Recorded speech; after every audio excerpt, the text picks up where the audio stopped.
সাহিবাল জামাল ওয়া ইয়া সাইয়্যিদাল বাশার মিন ওয়াজহিকাল মুনীর লাকাদ নাওয়ারাল কামার।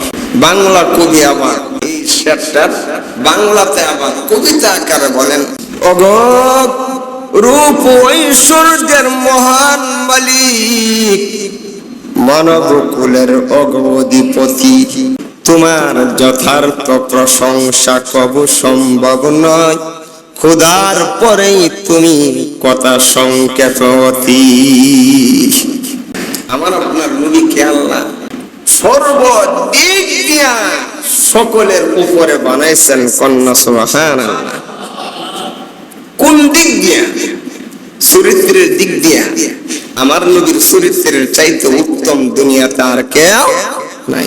সুন্দরের দিক দিয়া আমার আপনার নবীর সৌন্দর্যের চাইতে দুনিয়াতে আর কেউ।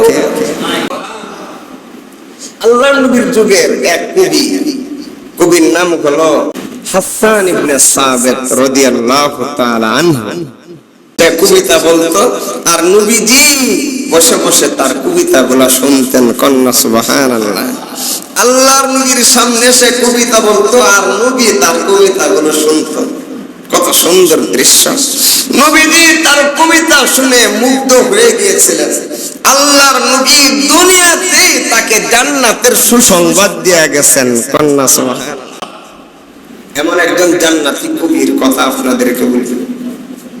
সে নবীজিকে সামনে নিয়ে কি বলতো শুনবেন নি?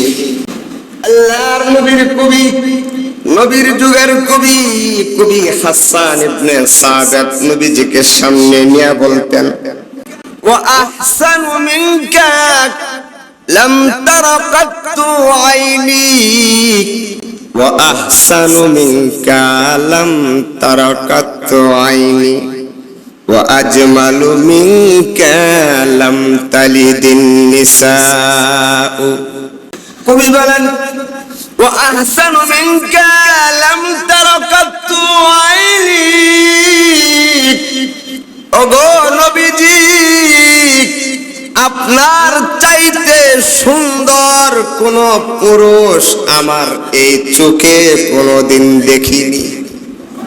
ওয়া আজমালু মিনকা লাম তালিদিন নিসাউ, ওগো নবীজি আপনার চাইতে সুন্দরতম কোন সন্তান পৃথিবীর কোন মহিলা জন্ম দেননি। খুলিকতা মুবাররাআন মিন কুল্লি আইবিন, আপনি সকল দোষ ত্রুটি থেকে মুক্তি হয়ে জন্মগ্রহণ করেছেন। জোরে বলেন না সুবহানাল্লাহ। কান্নাকা কদ খুলিকতা কামা তাশাউ, নবী গো আল্লাহ আপনাকে যেন এভাবেই বানিয়েছেন যেভাবে আপনি চেয়েছেন।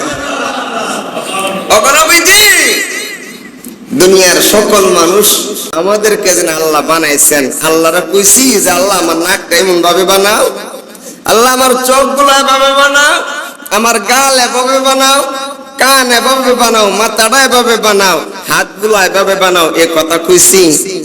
আর যারা কম কিন্তু কবি হাসান নবীজির সামনে রেখে নবীকে বলেন, ওগো নবীজি কান্নাকা কদ খুলিকতা কামা তাশাউ, আল্লাহ যেন আপনাকে এভাবেই সৃষ্টি করেছেন যেভাবে আপনি চেয়েছেন।